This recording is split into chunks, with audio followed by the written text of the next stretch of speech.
first thing we kind of talked about was just the idea of like staying a little bit more slotted. The main thing that would help you with this is just, first of all, that mindset of like all you need is just a hand floating in space leading you around and to know where your slot is to follow West Coast Swing. Yes, it's great if you have more than that, you want to have more than that, but that's all you really need, and that's a great strong mindset for followers to have.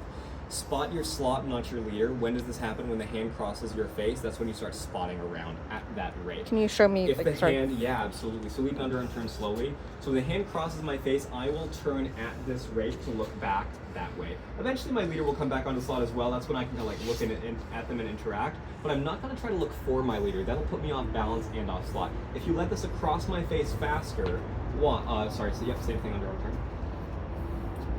I would spot across at that rate, and that immediately gives me that acceleration. I'm not guessing, I'm not pulling, I'm not trying to make my leader pull me around. I'm literally just thinking, how fast is my hand moving across my face? That's literally it.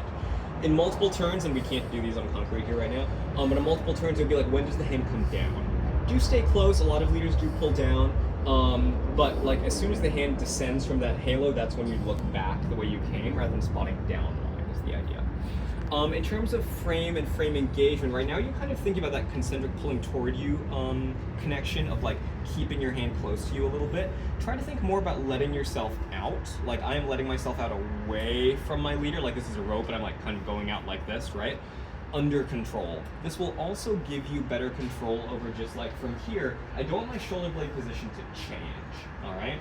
So whatever I set at the initial like part, beginning of the dance, I'm gonna keep that. So now when I let myself out, I just want to make sure that that doesn't change to here.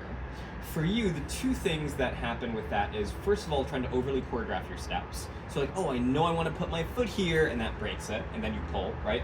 Or when your head goes down, and when your head goes down, your shoulder does come forward. So just think about keeping your chin level, you're in that eye exam, and as you walk forward, or as you turn around and spot and you look, your chin's always just level. Your face is facing the wall.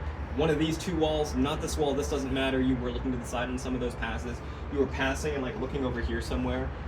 Sure, if it's a spotlight, you can look out to like the audience or the crowd or whatever, but in general, just spot the short walls. In terms of handhold, just the idea that we'll use this hand so we can see in video.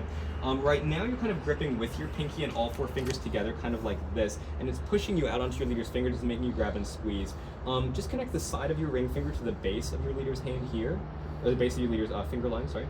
And then the pinky can just rest on top. My pinky's very relaxed. I'm just using the two middle fingers. I will have contact here on my leader's pinky or maybe around the ring finger, but I'm not squeezing, there's no pressure here. So the idea is that I'm just resting my hand on top of my leader. It's pretty relaxed. This makes them feel and trust, and they're not gonna pull me as much, and I also don't need to pull on them. I do think that you're gripping and squeezing a little bit, and that kind of automatically makes them pull back. Again, especially in a comp setting, things will feel worse because people are nervous. So you don't want to do anything that would make them react by like tightening and pulling back is the idea. Rate of travel was the big one. I've been giving this to a lot of followers, including competitive advanced followers, and it's been helping a lot. It's a big deal. You rushing a lot, and you're trying to get to your leader by 2. So the oversimplified idea that you can practice is that when you're thinking of basics, I don't really need to get to my leader until 3. I don't need to, doing a sugar push, I don't need to get to my leader by 2. And you're trying to do that a lot of the time. I need to get to my leader by somewhere around count 3. And that just has much more of that Westy look that's a lot more controlled that we want to have. It'll give you better connection, it'll give you better timing. We're trying to pulse our upbeat, so you don't really ever pulse your 2 right now. We want that for you. It'll make everything so much easier. So the more complex version is just trying to, like, from wherever I anchored, when my leader starts moving the hand this way, I'm keeping the distance from my hand body the same when I'm moving forward on those initial walks. So he leads, I'm keeping it the same, and now I'm approaching basically once the hand stops moving, right? In this way a little bit. So now if I had a bit longer frame, for example, I would still keep this the same, now I'm coming in. That's the idea. So I'm following that rate. The game to play is a leader who maybe like redirects at a different speed than that initial timing. So we kind of have like a leader who leads in a sugar push fast on the way in, slow on the way out, or something like that, where I can react and interact with that very easily because I'm just thinking about staying with the hand, like my own hand, and that rate of travel. So I'm not going to be like, oh my god, like over adjusting to it or guessing or trying to get in as soon as I have to. That will help you both with beginner leaders not being thrown off, and with very experienced leaders that deliberately follow that a little bit more like in a useful way.